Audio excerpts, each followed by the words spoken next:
السلام علیکم ورحمۃ اللہ وبرکاتہ۔ اردو اسلامک ریسرچ سینٹر کے زیر اہتمام آداب اختلاف کورس کا آج پہلا دن ہے۔ آج ہم پہلا سبق پڑھیں گے۔ سب سے پہلے ہماری پوری ٹیم کی طرف سے آپ سب کو اس کورس میں خوش آمدید۔ ہماری دعا ہے کہ اللہ تبارک و تعالی ہمیں اس کورس کا حق ادا کرنے کی توفیق عطا فرمائے اور ہم سب کو اسے سمجھ کر اس پر عمل کرنے کی توفیق عطا فرمائے۔ یہ کورس کروانے کا ہمارا صرف اور صرف مقصد یہ ہے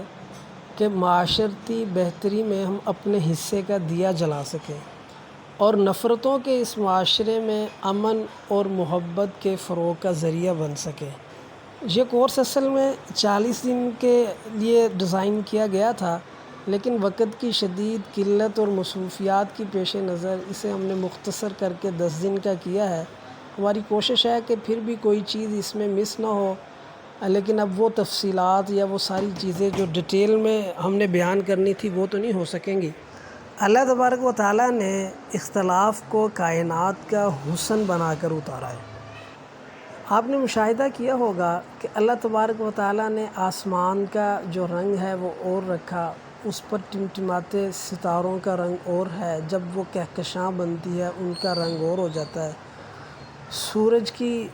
روشنی کا کلر اور ہے، چاند کی چاندنی کا کلر اور ہے، زمین کا پہاڑوں کا رنگ مختلف ہے۔ یہ سارے رنگوں کا اختلاف مل کر اس کائنات کو خوبصورت اور حسین بناتا ہے۔ کائنات کے وہ فطرتی مناظر جو ہماری آنکھوں کو خیرہ کرتے ہیں، ہمارے دلوں کو لبھاتے ہیں، ان میں بھی یہ رنگوں کا اختلاف ہی کار فرما ہوتا ہے۔ یہ بات تو طے ہے کہ رنگوں کا اختلاف اس کائنات کی خوبصورتی کی اصل وجہ ہے۔ آپ یہی چیز پھولوں میں دیکھ لیں۔ آپ کسی باغیچے میں جاتے ہیں، کسی باغ میں جاتے ہیں، اور وہاں اگر انواع و اقسام کے پھول لگے ہوتے ہیں تو ہر پھول اپنا ایک الگ رنگ رکھتا ہے، اپنی ایک الگ پہچان رکھتا ہے، اپنی ایک الگ خوشبو رکھتا ہے، اور پھر وہ سارے اختلافات مل کر پھولوں کا ایک خوبصورت گلدستہ بناتے ہیں۔ یہی چیز پھولوں میں آتی ہے تو پھر یہی اختلاف جو ہے وہ پھولوں کی خوبصورتی میں اضافہ کرتا ہے۔ اسی طرح آپ پھلوں کو دیکھ لیں، ہر پھل کا رنگ الگ ہے، اس کی شیپ الگ ہے، اس کا ذائقہ الگ ہے، اس کی خوشبو الگ ہے۔ اسی طرح سبزیوں میں آپ دیکھ لیں، ہر سبزی کی شیپ الگ ہے، کلر الگ ہے، اس کا ذائقہ الگ ہے۔ آپ تصور کریں کہ اگر ساری کائنات کا کلر ایک ہوتا، یکسانیت ہوتی، تو کتنا عجیب لگتا، اور میرے خیال میں انسان یکسانیت سے تنگ آ جاتا۔ اسی طرح اگر ایک طرح کی ہی سبزیاں ہوتی، سبزی ایک ہی طرح کی ہوتی، پھل صرف ایک طرح کا ہوتا، پھول صرف ایک طرح کے ہوتے، اور سب سے بڑھ کر سبزیوں اور پھلوں کا ذائقہ ایک طرح کا ہوتا، تو کیا ہم یکسانیت سے پریشان نہ ہو جاتے، اکتا نہ جاتے، تنگ نہ آ جاتے؟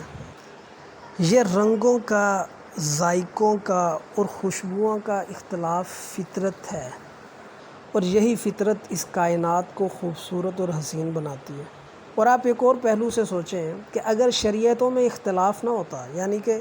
جو شریعت حضرت آدم علیہ السلام پہ اتری،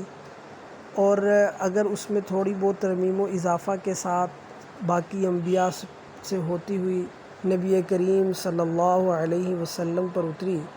تو اگر بالکل وہی ہوتی جو بنی اسرائیل کے انبیاء پر اترتی رہی ہے، تو نہ ہم ان جیسی نمازیں ادا کر سکتے تھے، نہ ہم ان کی طرح کے روزے رکھ سکتے تھے، اور نہ ہماری زکوٰۃ کی قبولیت کے لیے جیسے ایک نبی کی امت پہ یہ تھا کہ وہ ایک گراؤنڈ میں لے جا کے اپنا صدقہ یا جو بھی چیز وہ رکھتے تھے، اور ایک آگ آتی تھی اور وہ انہیں کھا لیتی تھی یا انہیں جلا دیتی تھی تو وہ قبول ہو جاتے تھے، اور اگر وہ آگ نہیں آتی تھی تو وہ قبول نہیں ہوتے تھے۔ ہمارے صدقات کی قبولی اور ان کی صدقات کی قبولی میں اگر فرق نہ ہوتا تو ہمارا کیا بنتا؟ آپ دیکھیں کہ یہ جو جانور ہیں جن سے ہم فائدہ لیتے ہیں، اگر یہ ایک طرح کے ہوتے، ان کا قد کاٹ ایک طرح کا ہوتا، ان کے گوشت ایک کا ذائقہ ایک طرح کا ہوتا، ان کا صرف مصرف ایک طرح کا ہوتا، تو ہم مرغی کا کام بکری سے اور بکری کا کام مرغی سے نہیں لے سکتے تھے، اونٹ کا کام گھوڑے سے اور گھوڑے کا کام اونٹ سے نہیں لے سکتے تھے۔ یہ جانوروں کا اختلاف بھی ہمارے لیے ایک حسن، ایک فائدہ اور ایک اللہ تبارک و تعالیٰ کی رحمت ہے۔ تو پھر انسانوں کا آپس کا اختلاف جو ہے وہ کیسے زحمت بن گیا؟ اللہ تبارک و تعالیٰ نے باقی اختلافات کی طرح انسانوں کا جو اختلاف ہے وہ بھی رحمت ہی بنا کر اتارا ہے۔ اسے زحمت یا وجہ تنازع ہم بناتے ہیں، وجہ لڑائی کا ذریعہ، لڑائی کا سبب ہم بناتے ہیں، اور یہ اختلاف اس وقت تک ہمارے لیے فائدہ مند نہیں ہوگا جب تک کہ ہم نبی کریم صلی اللہ علیہ وسلم کے طریقوں کو اپنائیں گے نہیں، اسلامی طریقے کے مطابق اختلاف کریں گے نہیں، نبی کریم صلی اللہ علیہ وسلم کے احکامات کی پیروی نہیں کریں گے، تو پھر یہ اختلاف ہمارے لیے زحمت بنتے رہیں گے۔ اللہ تبارک و تعالیٰ نے عورت اور مرد کی جنس میں فرق رکھا، جسمانی ساخت میں فرق رکھا، ان کی استعداد میں فرق رکھا، ان کی طبیعتوں میں فرق رکھا۔ اگر ہم اس چیز پہ بہت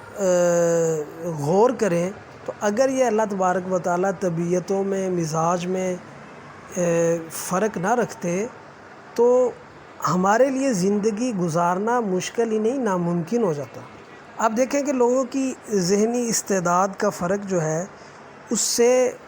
پوری کائنات کا نظام چل رہا ہے۔ لوگوں کے اگر ذوق ایک طرح کے ہوں، ان کی صلاحیت ایک طرح کی ہو، ان کی استعداد ایک طرح کی ہو، پھر ساری دنیا ایک ہی طرز کے کام کرنا شروع کر دے۔ دیکھیں جیسے میں اپنی مثال دیتا ہوں کہ مجھے اللہ پاک نے تھوڑا بہت لکھنے کی صلاحیت دی، تھوڑا بہت ڈیزائننگ کی صلاحیت دی، اور میرے ارد گرد جو میرے دوست ہیں، کوئی بزنس مین ہوگا، کوئی دکانداری کر رہا ہوگا، کوئی کسی اور طرز کی جاب کر رہا ہوگا۔ اگر یہ کاموں میں اختلاف نہ ہو ذہنی استعداد کی وجہ سے، تو پھر ساری دنیا ایک ہی کام کرنی شروع کر دے تو باقی کام کائنات کے کون کرے گا؟ کائنات میں صرف ڈیزائننگ تو نہیں ہے نا، رائٹنگ تو نہیں ہے نا، اور بزنس کی دیکھیں کتنی قسمیں ہیں۔ کوئی دیکھیں گوشت کا کاروبار کر رہا ہے، کوئی بڑھئی ہے لکڑی کا کام کر رہا ہے، کوئی لوہار ہے لوہے کا کام کر رہا ہے، کوئی سونار ہے وہ سونے کا کام کر رہا ہے، کسی کو شوق ہے کہ وہ کپڑے کا تاجر بنے، اس کا طبعی میلان کپڑے کی تجارت پہ ہے تو وہ کپڑے کی تجارت کر رہا ہے۔ ایک موچی سے لے کر بڑھئی سے لے کر جہاز بنانے تک ہر بندہ اپنی استعداد طبعی میلان کی وجہ سے اس کائنات کا پہیہ چلانے کا سبب بن رہا ہے۔ یہ طبیعتوں کا اختلاف، ذہنی استعداد کا فرق بھی اس کائنات کا حسن ہے۔ آپ دیکھ لیں کہ نمازوں میں 5 نمازوں میں فرق ہے، اور نماز کی حیت اور حالت میں فرق ہے۔ آپ نے صرف نماز کے اندر یہ نہیں کہ آپ صرف قیام کی صورت میں ہے، اس میں رکوع نہیں ہے، اگر رکوع ہے تو سجدہ نہیں ہے، ایسی صورت تو نہیں ہے نا۔ نماز میں ہر حیت کا جو فرق ہے یہ اس کے اجر، اس کے ثواب کا ایک نئی صورت ہے، ایک نئی جہت ہے۔ رکوع میں آپ جائیں گے تو اس کا آپ کو الگ سے رکوع کا ثواب ہے، قیام میں آپ کو الگ سے ثواب ہے، سجدے میں آپ اللہ کے بہت زیادہ قریب ہوتے ہیں، اس کا آپ کو الگ سے اجر ملتا ہے۔ نماز میں حیتوں کا اختلاف اللہ تبارک و تعالیٰ کے قرب کا ذریعہ ہے۔ اسی طرح اسلام کے بہت سارے احکامات ہیں جو زمانے کے لحاظ سے ان کے عمل درآمد میں تھوڑا اختلاف آ جاتا ہے۔ جیسے حالت جنگ میں جو نماز ہے وہ یہ کہ اس کا لشکر کا آدھا حصہ 1 رکعت پڑھے گا، اور پھر ویسے ہی وہ اٹھ جائے گا اور جنگ میں شریک ہو جائے گا، اور دوسرا حصہ آ کے دوسری رکعت پڑھے گا۔ اور عام حالات میں اگر ہم نماز میں ایسے کریں تو ہماری نماز ٹوٹ جائے گی۔ یہ اختلاف جو ہے یہ کتنی بڑی رحمت کا سبب ہے، کتنی بڑی رحمت کا ذریعہ ہے کہ انسان حالت جنگ میں بھی اللہ تبارک و تعالیٰ کی عبادت کر سکتا ہے۔ یہ تو واضح ہو گیا کہ اختلاف اللہ تبارک و تعالیٰ کی بہت بڑی رحمت ہے اور اس کائنات کے حسن کا ذریعہ ہے، اور اس کی دلیلیں قرآن سے، احادیث سے اور ہماری زندگی سے، اس کائنات سے ہم اگلے جو لیکچرز ہیں اس میں بھی سنتے رہیں گے۔ اب آ جائے جو انسانوں کا اختلاف ہوتا ہے اور وہ جو نزاع کا ذریعہ بنتا ہے، جس سے لڑائیاں ہوتی ہیں، جس سے جھگڑے ہوتے ہیں، یا جو جن سے ہم اس وقت ہمارا پورا معاشرہ پریشان ہے وہ کیا ہے، اس سے کیسے بچا جا سکتا ہے، اب اس طرف آتے ہیں۔ یہ تو واضح ہو گیا کہ اختلاف کسی بھی صورت میں اختلاف زحمت کا ذریعہ نہیں ہے، رحمت کا ذریعہ ہے، اللہ تبارک و تعالیٰ کی نعمت ہے، اللہ تبارک و تعالیٰ کی رحمت ہے۔ اب جو ہمارا آپسی اختلاف ہوتا ہے اس کی ہم اگر دو قسمیں کر لیں تو یہ ہے کہ ایک قسم وہ ہے جس کا کوئی بہتر حل نکل سکتا ہے، اور ایک وہ ہے کہ جس میں کوئی بہتری کی صورت نہیں ہوتی، جو وجہ انتشار اور وجہ نزاع بن جاتا ہے۔ جو پہلی صورت ہے کہ جس میں اس کا کوئی بہتر حل ہوتا ہے، فوری حل ہوتا ہے، وہ 80% ہمارا وہی اختلاف ہوتا ہے کہ جس میں ہم بہتری کی طرف جا سکتے ہیں، وہ اختلاف ہمیں کسی اچھی چیز کی طرف لے کے جا سکتا ہے۔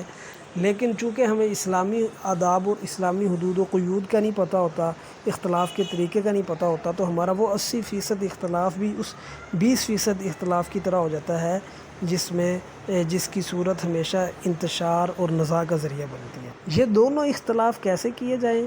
ان دونوں اختلافات کو ہم کس طرح کر سکتے ہیں اور اسلام نے ہمیں اس بارے میں کیا سکھایا ہے، یہ ہم اگلے جو ہے وہ سبق میں اسباق میں پڑھیں گے۔ لیکن اس میں آپ ایک بات ذہن میں رکھ لیں کہ اگر نیت ٹھیک ہو، اختلاف کرنے میں اگر نیت ٹھیک ہو تو مسئلے کے متعدد حل نکل آتے ہیں، اور اگر نیت ٹھیک نہ ہو،